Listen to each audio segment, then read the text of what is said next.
जीवन में कुछ कहानियाँ होती हैं जो हमें रास्ता दिखाने के लिए कही जाती हैं। लेकिन कई बार वही कहानियाँ अगर बिना सोचे समझे दोहराई जाए तो रास्ता दिखाने के बजाय हमें बांध भी लेती हैं। धर्म हो या परंपरा, उनका मूल उद्देश्य कभी भी मनुष्य को कठोर बनाना नहीं रहा। धर्म हमेशा करुणा, संतुलन और भीतर की जागरूकता की बात करता है। समस्या तब शुरू होती है जब हम कथा को समझने के बजाय उसे अंतिम सच मान लेते हैं। जब हम सीखने के बजाय सिर्फ पालन करने लगते हैं। हर महान कथा में संघर्ष भी होता है, दुविधा भी होती है और मानवीय कमजोरी भी होती है। यही कारण है कि वे कथाएं हमें इंसान बनना सिखाती हैं, मूर्ति नहीं।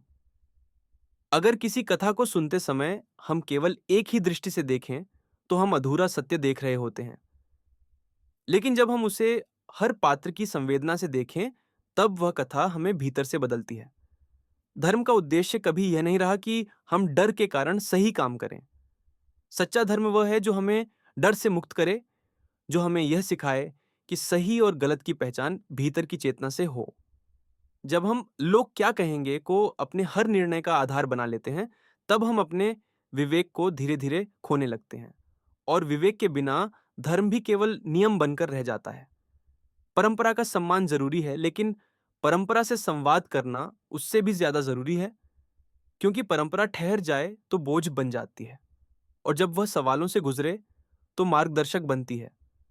हर इंसान के भीतर एक कोमल पक्ष होता है, जो प्रेम करना चाहता है, जो समझना चाहता है, जो किसी को पीड़ा में देखकर चुप नहीं रह पाता। और हर इंसान के भीतर एक कठोर पक्ष भी होता है, जो समाज, डर और अपेक्षाओं के दबाव में निर्णय लेता है। जीवन की असली साधना इन दोनों के बीच संतुलन बनाने में है। अगर हमारी आस्था हमें ज्यादा संवेदनशील नहीं बना रही, अगर हमारे विश्वास हमें दूसरों के दर्द के प्रति अंधा बना रहे हैं, तो हमें रुककर अपने भीतर झांकने की जरूरत है। क्योंकि धर्म का असली अर्थ किसी कथा को दोहराना नहीं, बल्कि उस कथा से बेहतर इंसान बनना है।